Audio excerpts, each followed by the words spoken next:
Shopping. Most places, it's a race against the clock, a battle through crowds, a big headache. But in Japan, the whole idea flips on its head.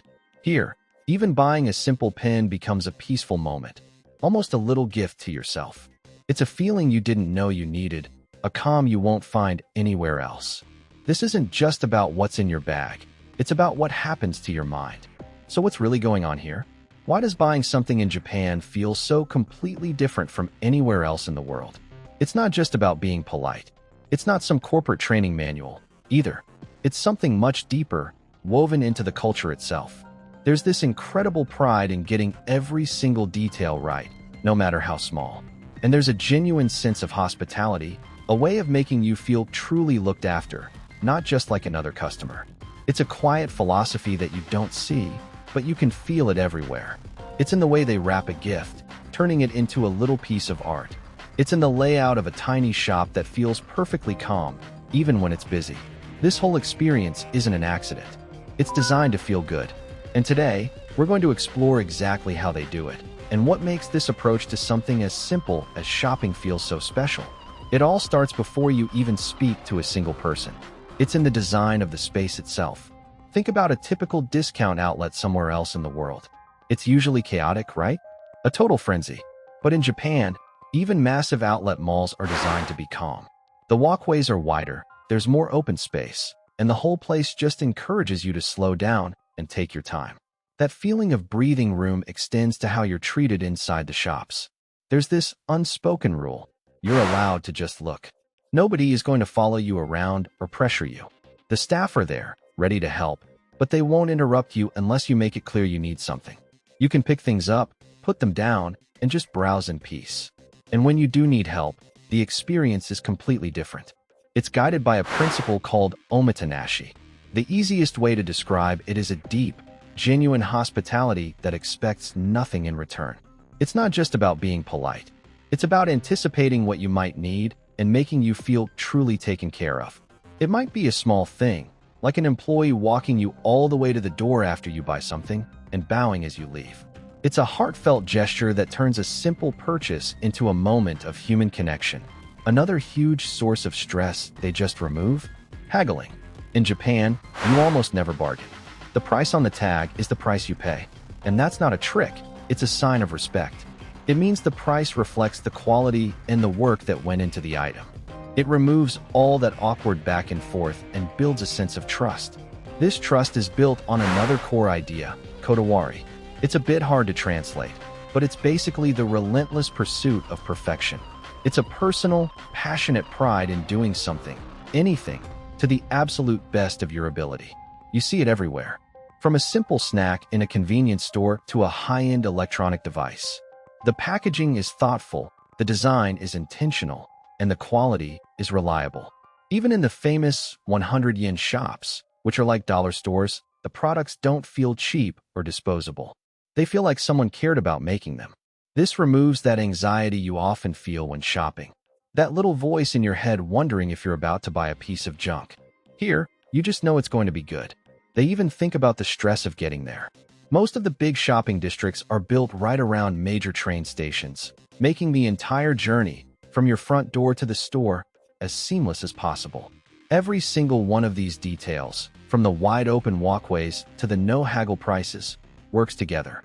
They're all part of a system, carefully engineered to do one thing: turn the stressful act of shopping into something genuinely serene. And that idea of kodawari, that intense, personal pride in your work, it changes everything about what you buy. It's the difference between just making a knife and crafting a tool that feels like it has generations of skill poured directly into it. You see it in the delicate details of a piece of porcelain, where the artist has spent countless hours on a single, perfect pattern. It turns something useful into something that feels like a piece of art. But it's not just for expensive, artisan goods. This is where it gets really interesting. This philosophy of perfection trickles down to almost everything. Let's talk about the moment you actually buy something. Because here, the presentation is often just as important as the product itself. You could buy a tiny, inexpensive item, and the way it's packaged can turn the whole thing into an event. Nowhere is this more obvious than in the basement food halls of big department stores, known as Depachika. You'll see a box of sweets, and the packaging alone is a work of art.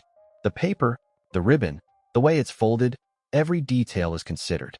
It's all done with such incredible care that it feels like you're being handed a gift, even when you're the one who paid for it. This communicates a deep respect, not just for you as the customer, but for the item itself. It elevates the whole experience. And this feeling is so powerful. It's one of the main things people remember after visiting Japan. When tourists are asked what they enjoyed most, shopping and food are almost always at the top of the list.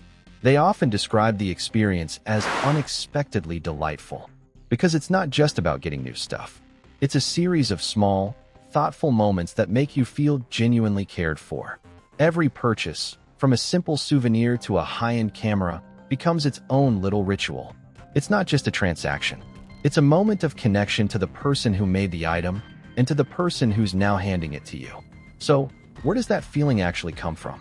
It's not an accident, and it's not just a set of rules for employees to follow. It all stems from a couple of core ideas that are woven deep into Japanese culture. The first, and maybe the most important, is a concept called omotenashi. It's often translated as hospitality, but that doesn't quite cover it. It's a deep, genuine desire to take care of a guest, anticipating their needs before they even have to ask. And here's the key part. It's done without expecting anything in return. You feel it when you walk into a store and the staff are incredibly helpful, but never pushy. There's no pressure. They give you space to just browse and enjoy being there. It's in the small gestures, like an employee walking you all the way to the door after you buy something. It's not just a company policy. It feels like a personal, heartfelt act of care.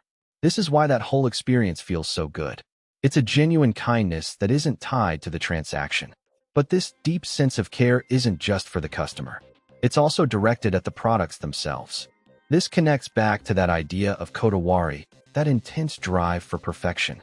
It's why even everyday items, like a simple pair of scissors or a kitchen tool, often feel so durable and well-finished.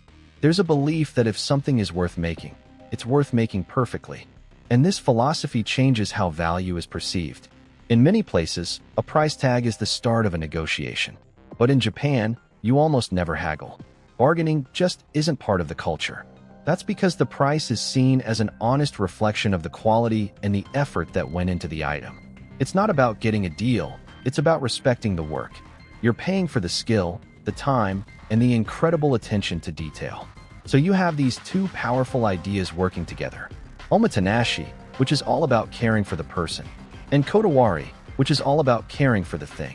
When you put them together, buying something stops feeling like a simple exchange of money for goods. It becomes a moment of mutual respect, and that changes everything. So, at the end of the day, it's not just about what you buy. It's about how the whole idea of shopping flips on its head. We've seen how that deep commitment to perfect craftsmanship, kodawari, shapes every single item, and how omotenashi, that genuine, selfless care for every guest, changes every interaction.